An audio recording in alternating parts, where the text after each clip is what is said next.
November 1965, the number one ranked Michigan State Spartans were scheduled to play the Fighting Irish of Notre Dame. South Bend was a Catholic town, and the members of Dad's church resented it. They couldn't even buy television time, had to travel next door to Elkhart, and the local newspaper was miserly in its coverage. But the MSU Notre Dame game had national attention. Bill, having recommitted to his faith, was on staff with Dad running the school as principal. Among his many responsibilities, keeping up with the church marquee. That week, Bill pinned a beauty, and it landed Dad on the front page of the South Bend Tribune. Football is earthly, he wrote. Spiritual things are eternal. Nonetheless, beat MSU. The photo was picked up by the Associated Press and carried by almost every newspaper in the country. In Springfield, Missouri, I walked into class at CBI to hear, "Hey, Weed, your dad is in the newspaper today." Students and professors were irate. This was 1965. Dad was promoting a Catholic school. Outrageous.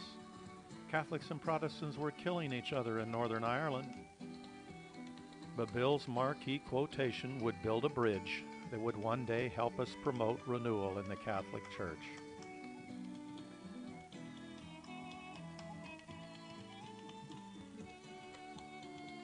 Earlier in the year, in May, the same month that I was married, Dad and Mom broke ground on their new building. Jim was in Japan, I was in Springfield, but Bill and Tim were home. Bill running the school and Tim attending his last year at Forrest G. Hay Junior High School. They would take care of Mom and Dad. When he was in town, Dad never missed a day on the building site. A church split was still looming and the financial pressures heavy, but Dad fiercely locked in his interest rates and held Roe Messner, his controversial but talented builder, to a contractual schedule, and day by day, Dad's dream began to emerge from the soil.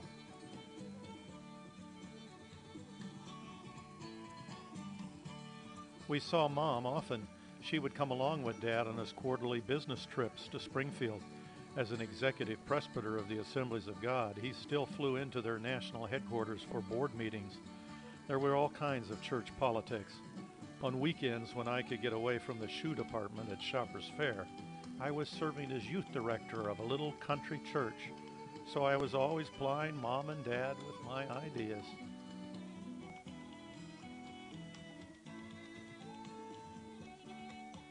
In our family, Christmas meant going to a movie, at least among the Weed boys, and none were into movies as much as Tim. No wonder he would be an actor. I saw my first movie at about age 12. We had always considered it a sin. Dad snuck us from Indianapolis to Chicago to see Ben-Hur. In those days, an Assemblies of God minister signed an annual renewal form saying that they had not attended the theater during the previous year. Dad found a cheap movie house that was showing old films. It was packed, but we were the only whites in the audience. Dad obviously had a lot to learn about clandestine undercover operations.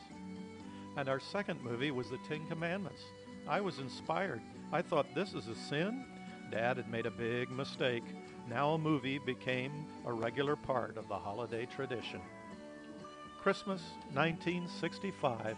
I had worked late at Shoppers Fair in Springfield, making sure our shoe department sold all the shoes we were supposed to sell, and Gloria hauled in the Christmas tips at her beauty shop.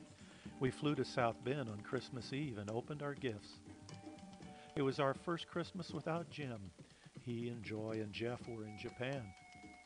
That Christmas morning, we woke up, practiced some music for Sunday, went tobogganing at Erskine Park with Tim for old time's sake.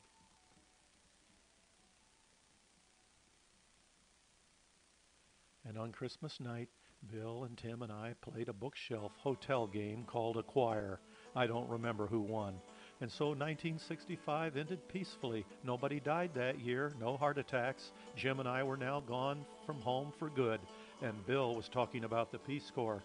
Tim might be all alone with the parents, but there would be advantages to that too, as he would learn. December 26, 1965 was a Sunday. We all went over to the TV studio in Elkhart. Bill did the announcements, Dad preached, Gloria and I sang. For Dad, running Calvary Temple was always a family affair. And after all the successes of Jim and Bill, no one in the congregation was complaining.